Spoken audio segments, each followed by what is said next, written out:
Bismillahirrahmanirrahim. Assalamualaikum warahmatullahi wabarakatuh.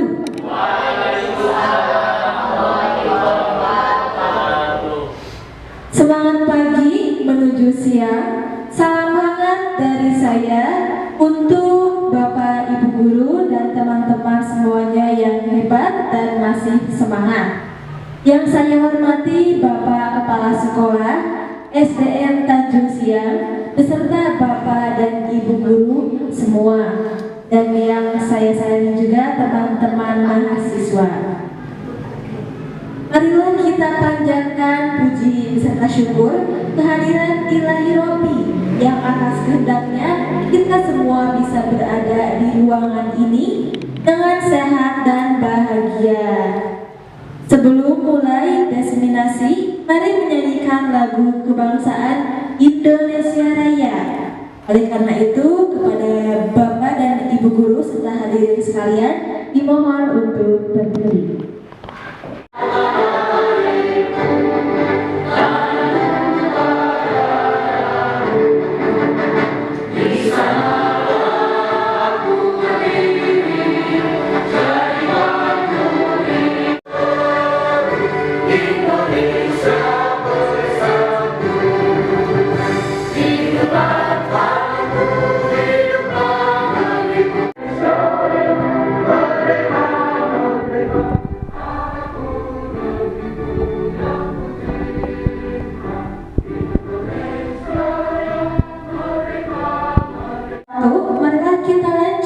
Sesi yang pertama yaitu pembukaan. Marilah kita bersama-sama mengucapkan basmalah. Bismillahirrahmanirrahim. Selanjutnya saya persilakan kepada Kepala Sekolah SDN Tanjung Siang untuk memberikan kata sambutannya. Oleh karena itu, waktu dan tempat saya persilakan.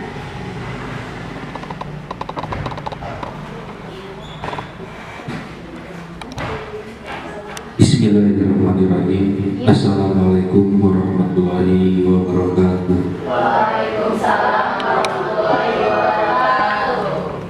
Alhamdulillahirabbil alamin. Wassalatu wassalamu ala asyrofil anbiya'i wal mursalin sayyidina wa maulana Muhammadin wa ala alihi wa sahbihi ajma'in. Amma ba'du. Yang saya hormati Alhamdulillah angkatan 10, yang saya hormati dan saya banggakan Ibu Bapak Guru beserta adik-adik mahasiswa Amjar. Pertama-tama marilah kita panjatkan puji dan syukur kepada Allah Subhanahu wa Ta'ala, khususnya di sekolah, agar siswa-siswi dan guru dapat melakukan kegiatan-kegiatan yang baik selama di sekolah maupun di rumah. Budaya positif ini, hal seperti itu menjadi sebuah catatan evaluasi untuk bahan perbaikan ke depannya.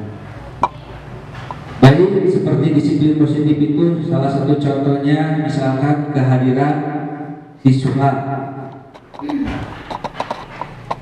Kehadiran siswa dalam kesepakatan kelas, misalnya jam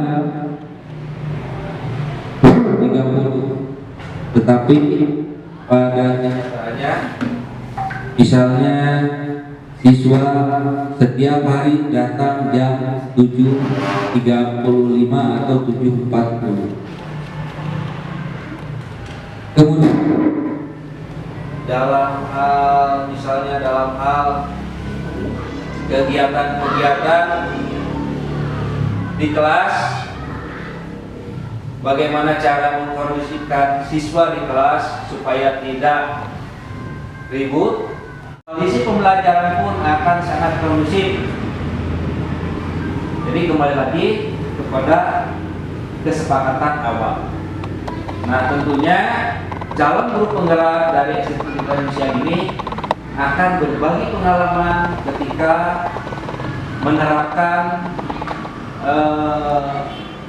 kegiatan-kegiatan di modul titik 1 calon guru penggerak ini. Mudah-mudahan berdampak pada kita semua, ya, apa yang telah ibu calon guru penggerak ini lakukan kemudian diimbaskan kepada kita juga sama akan mengikuti. Dan mudah-mudahan kedepannya tidak hanya sekarang, Bapak Ibu yang lain juga ketika ada program calon guru penggerak ini dapat mengikutinya.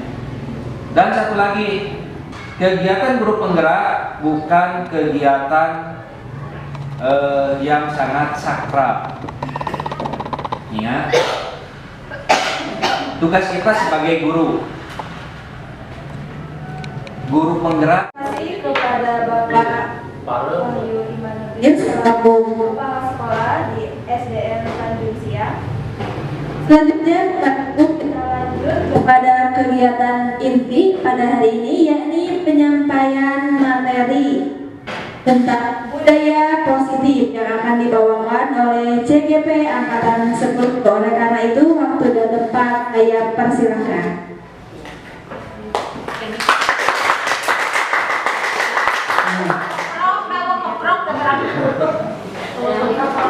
Ya, assalamualaikum. Selamat siang, Bapak Guru hebat semua.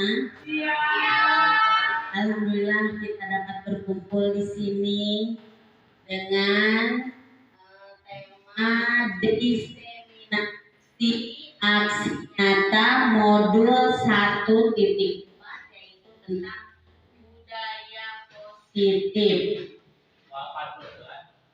Sebentar. Belakang belum. Saya perkenalkan saya dengan. Nah, di sini saya memperkenalkan Bapak fasilitator saya, yaitu Pak Dadang Supriyatna SPD MPD. Yang di tengah Bapak Kepala Sekolah kita, yaitu Pak Wahyu Imanuddin SPD, dan Ibu yang cantik, yaitu guru PP saya, yaitu Budini Sukma Haryanti MP. Budaya positif, tetapi sebelum ke budaya positif, saya akan memaparkan tentang latar belakang.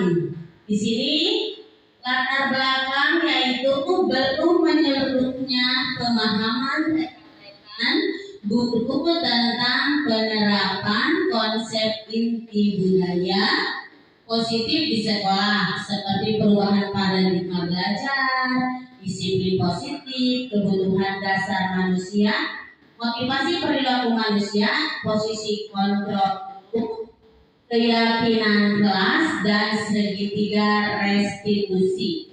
Diharapkan jika seluruh konsep ini dapat oleh perubahan guru harus memperhatikan kodrat zaman dan kodrat alam. Peserta didik dengan menyesuaikan penggunaan pendekatan, strategi, metode, teknik pembelajaran, media. Nah, sekarang kita masuk ke dalam tema kita, yaitu budaya positif. Budaya positif itu merupakan dari nilai-nilai keyakinan universal yang diterapkan di sekolah. Budaya positif juga dapat mendorong murid untuk mampu berpikir, ada yang tahu? Peraturan kelas. Jadi setiap awal pembelajaran tahun ajaran baru, guru beserta murid akan membuat peraturan kelas. Tetapi sekarang diubah ke dalam keyakinan kelas, tapi hampir sama, cuma nanti ada perbedaannya ya, kita bahas di sana.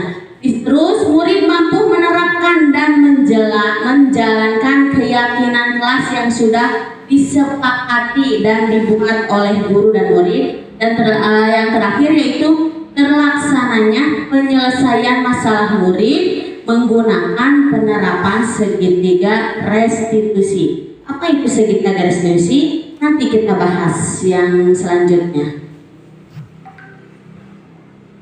Di sini di dalam pembelajaran CGP ini guru-guru diharapkan menerapkan pembelajaran tentang Ki Hajar Dewantara yang ada tujuannya itu menurut Ki Hajar Dewantara dilakukannya proses pendidikan adalah untuk menuntun segala kekuatan kodrat yang ada pada anak-anak itu agar mereka sebagai manusia dan anggota masyarakat dapat mencapai keselamatan dan kebahagiaan yang setinggi-tingginya. Ada juga tidak Ki Hajar Dewantara itu ada 3. Ingarso sungturodo ing madia mangun karso dan tuturi handayani. Ya Bu Meli, jangan tuturi handayani tapi tuturi handayani.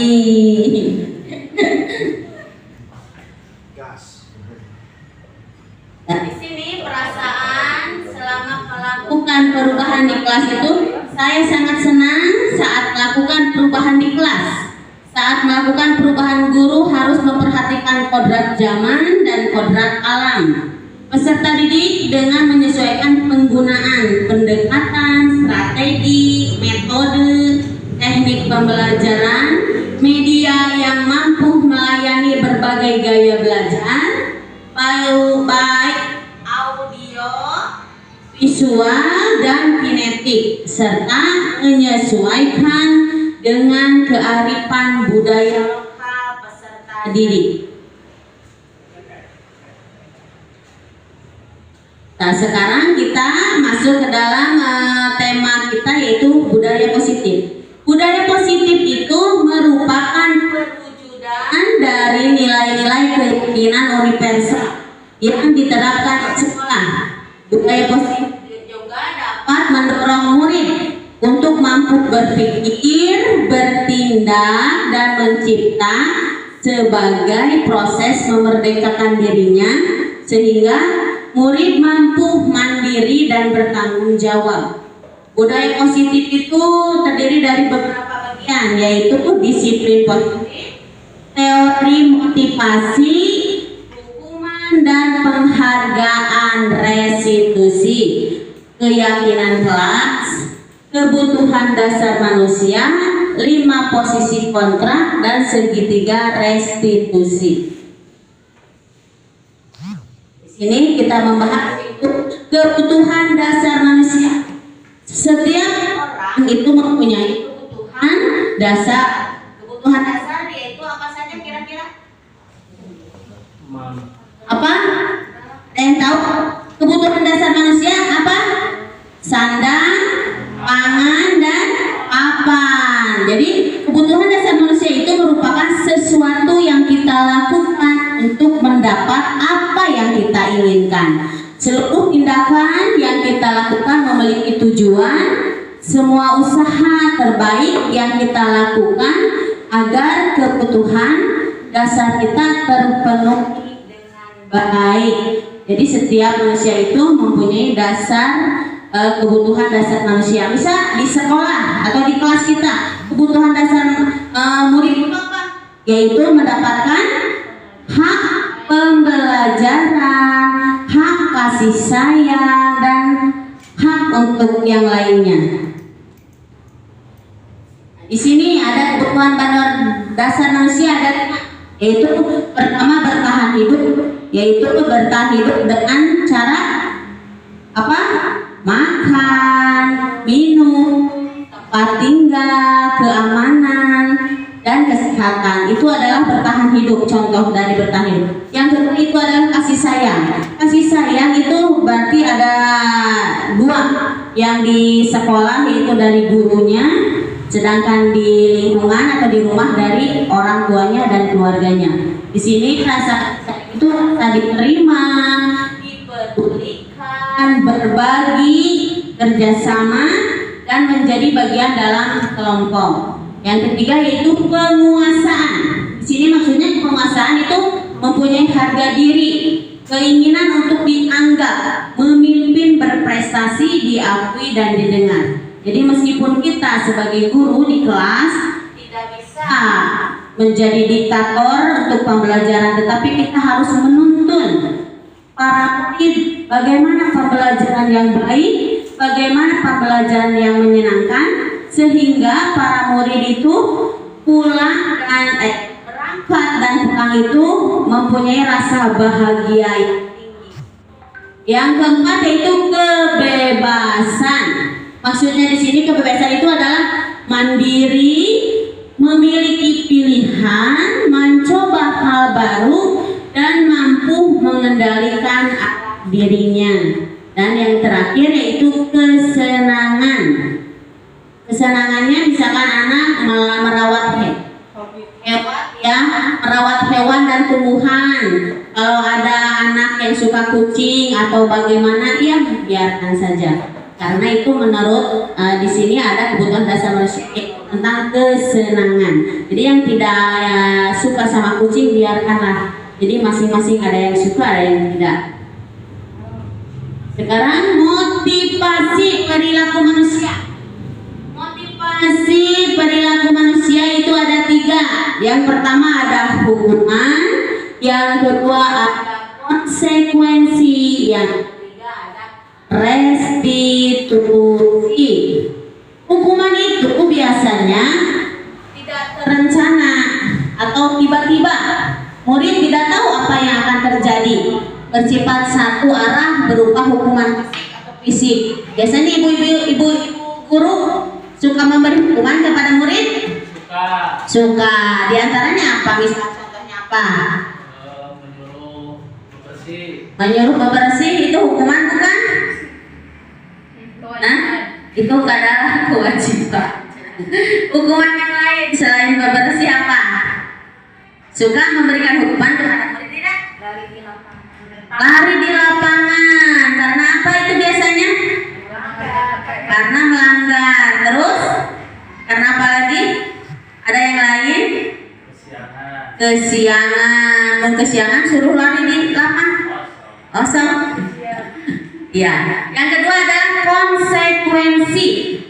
Konsekuensi itu adalah terencana atau disepakati peraturan murid, tetap dibuat, tidak nyaman, sikap guru selalu memonitor murid. Dan yang terakhir yaitu restitusi. Restitusi itu adalah proses kolaboratif yang mengajarkan murid untuk mencari sendiri solusinya. Di sini ada posisi kontrol guru. Ada kontrol rantong belibet. Kontrol guru itu ada 5. Jadi kontrol guru teh sekarang mah ada 5. Yang pertama penghukum, yang kedua pembuat rasa bersalah, yang ketiga menjadi teman, yang keempat pemantau, yang kelima menjadi manajer. Di sini maksudnya penghukum tadi seperti tadi, kita kadang memberikan hukuman kepada murid yang melanggar atau kesiangan atau apa. Itu pembiasaan dari dulu sampai sekarang masih ada. Apakah kita akan memilih di antara 5? Kita kira-kira mau yang mana? Kira-kira apakah kita menjadi guru itu harus mempunyai 5-5-nya atau hanya punya beberapa poin saja? Ayo kita lihat nanti ada di slide berikutnya.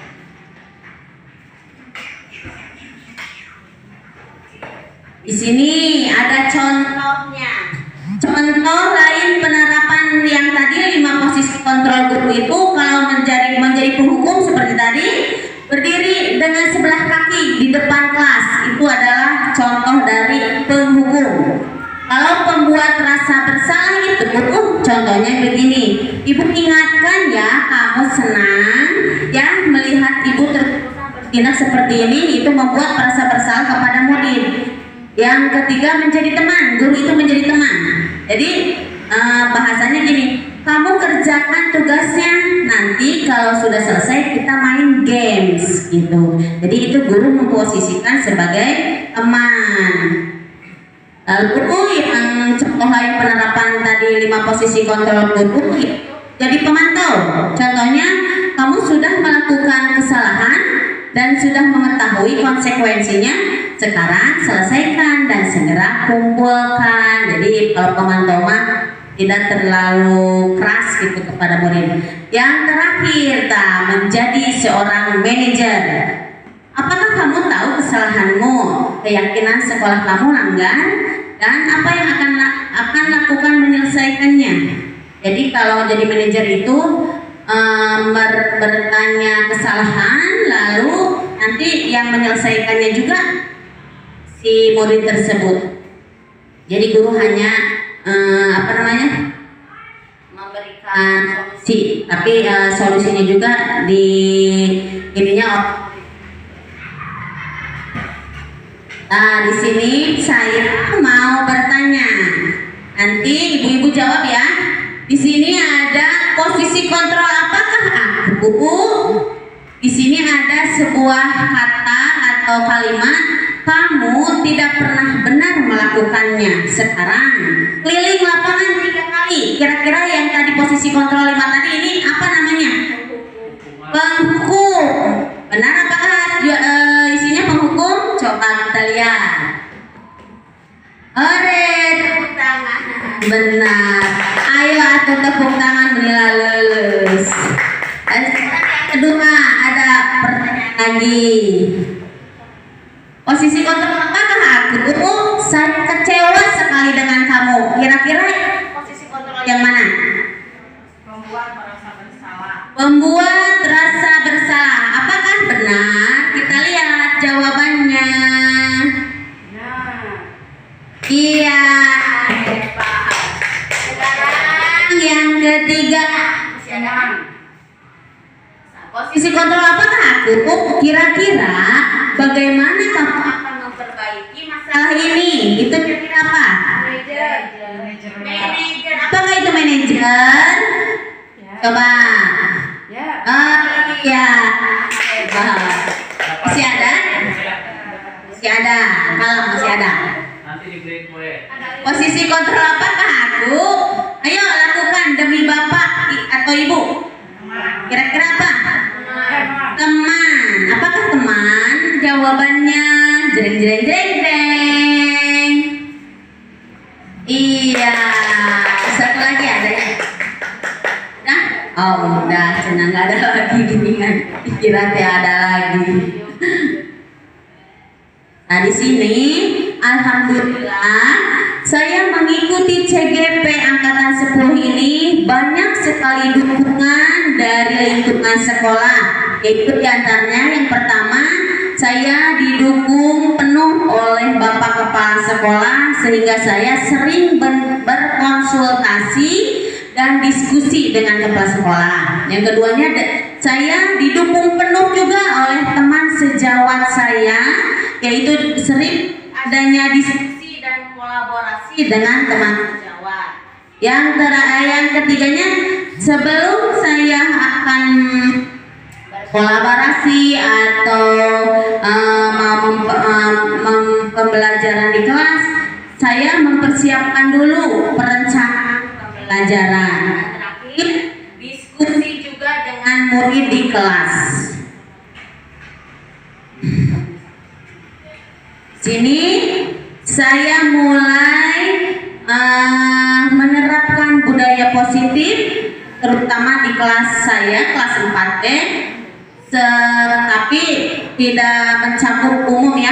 Kalau khususnya di kelas 4D, umumnya di SD Tanjung Siang. Yaitu yang pertama, upacara bendera. Jadi setiap hari Senin kita melakukan upacara bendera. Setiap hari Jumat ada pembiasaan sholat duha.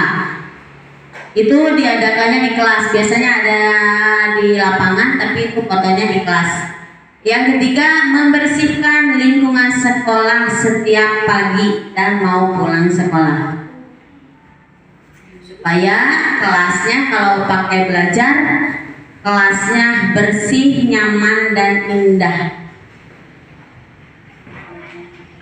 Sini saya mempunyai budaya positif dengan pembiasaan disiplin saat masuk kelas dengan dicek dulu. Ayo kita lihat bersama-sama videonya.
Budaya positif sebelum pembelajaran, anak-anak dibiasakan baris terlebih dahulu dan setiap hari Jumat biasanya diperiksa kuku supaya kukunya tidak ada yang panjang, karena kalau kukunya panjang itu biasanya sering terjadi sakit karena kuman-kuman yang ada di kuku itu menimbulkan penyakit. Jadi kita sebagai guru harus membiasakan anak supaya kukunya pendek dan bersih.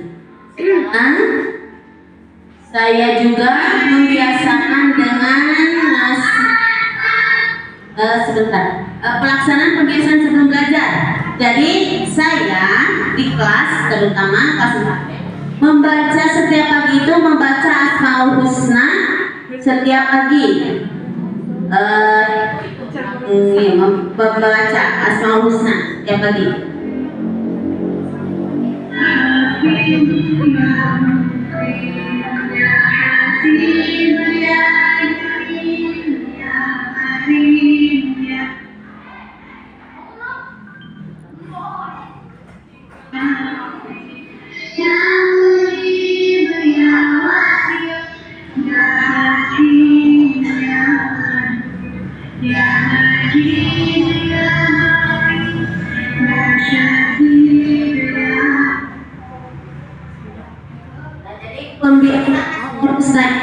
Biasanya sesudah berdoa lalu pembacaan biasakan Asmaul Husna setiap pagi. Lalu berdoa itu sebelum dan sesudah pembelajaran. Itu lagi.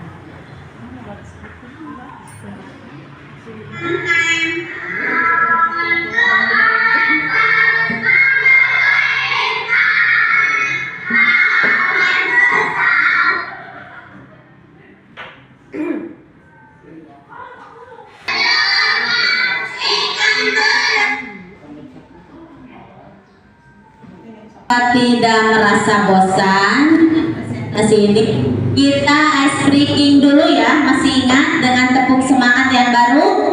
Tidak. Masih ingat nggak? Ayo bareng musik. Tepuk semangat baru. Datang, ding ding ding ding, dung dung dung dung, dong dong dong dong, ding ding ding ding, dung dung dung.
Ibu akan di sini saya akan menjadi koboi Amerika. Biasanya koboi Amerika identik dengan apa? Pistol. Nanti kita berkeliling menyanyikan nyanyi naon kira-kira mau nyanyi apa?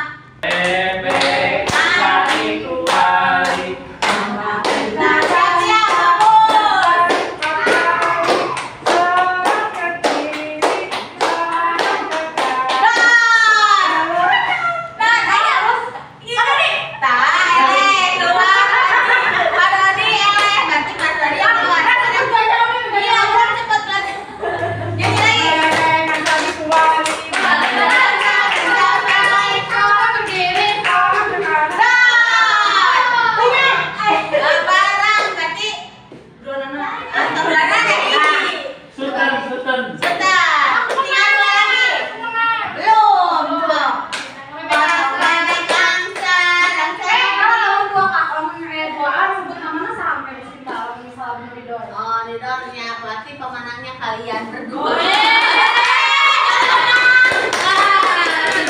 Nanti dikasih kue putu lagi ya.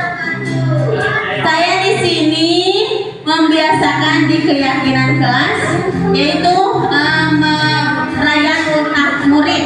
Jadi setiap bulannya pasti ada yang berultah di sini, membiasakan supaya anak-anak bahagia dan senang apabila hari ulang tahunnya dirayakan bersama teman-teman. Ya, lanjut. Terus saya juga membawa tempat makan dan minum. Sebenarnya pimpin main berdoa untuk makan, doa mau makan. Jadi di sini anak-anak setiap olahraga ataupun tiap hari membawa tempat makan dan minumnya dari rumah. Lanjut. Terus di sini pelaksanaan integrasi permainan dalam pembelajaran di luar kelas.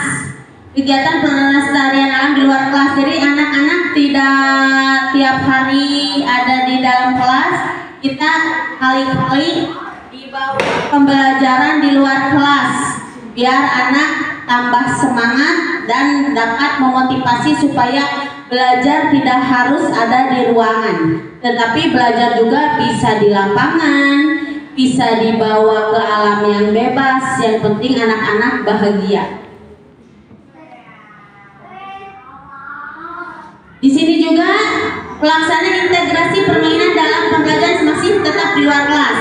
Jadi kegiatan di luar kelas ini memanfaatkan lapangan sekolah sebagai media pembelajaran. Jadi pembelajarannya bila mana guru olahraga tidak hadir atau berhalangan hadir, saya guru kelas siap menjadi guru olahraga juga, karena guru SD adalah guru borongan. Jadi segala sesuatu itu harus kita sebagai guru kelas harus turun tangan, yaitu membiasakan olahraga atau senam pagi sebelum pembelajaran olahraga dimulai.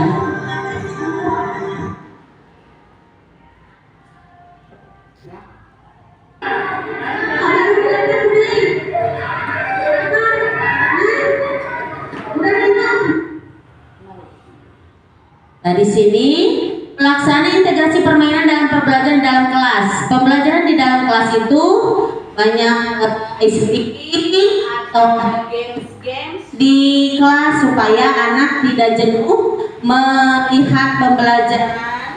Jadi di kelas itu harus dibiasakan ada ice breaking dan gamesnya. Terus di sini ada pelaksanaan integrasi permainan dalam pembelajaran dan kelas itu proses pembelajaran dengan praktik dan hasil pembelajaran dan praktik. Jadi ada pembelajaran SBDP, ada suka ada praktiknya di sini, membikin praktik dari apa namanya itu? Dari apa sih? Iya, kacang-kacangan dan jagung. Di sana ada hiasan hijau. Terus di sini pembiasaan budaya positif mandiri, yaitu proses kegiatan bermain sambil belajar, kemandirian siswa supaya anak bisa apa namanya itu? Merapikan baju bisa dengan sendiri tanpa bantuan orang tuanya di rumah. Ayo. Kita belajar merapikan baju. Biar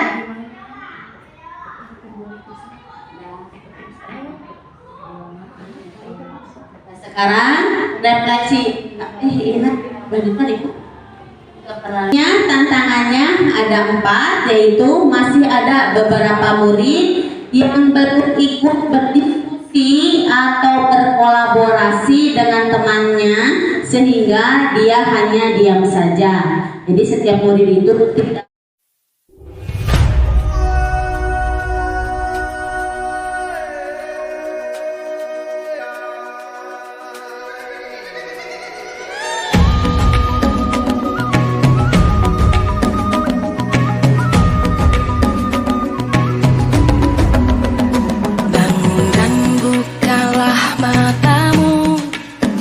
saatnya meraih mimpimu.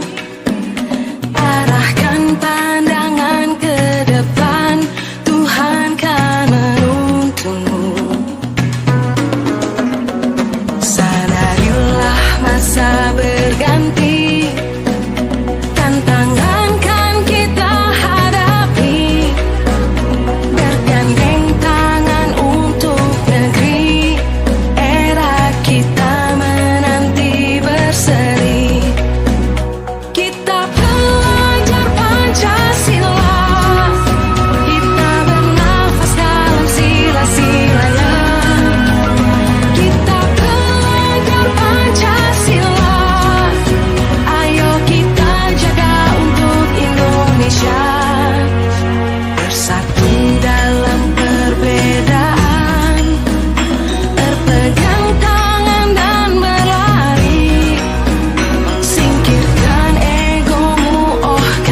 Sekarang boleh makan, harus tertib makannya.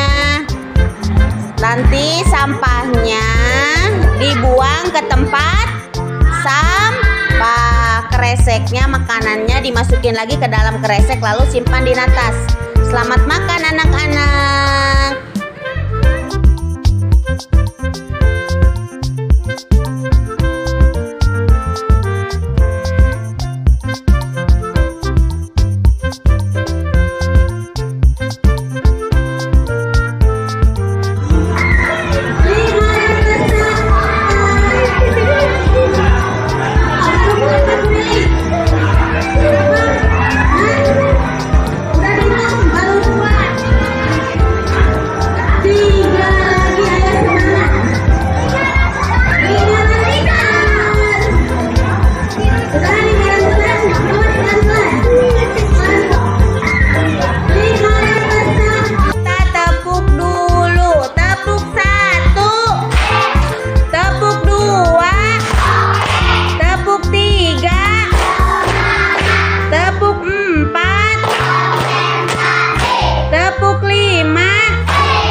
sesuai dengan minat dan bakat Nilepan. Ayo belajar biar kalian bisa membantu orang tua di rumah. Nilepan Acuk, ayo.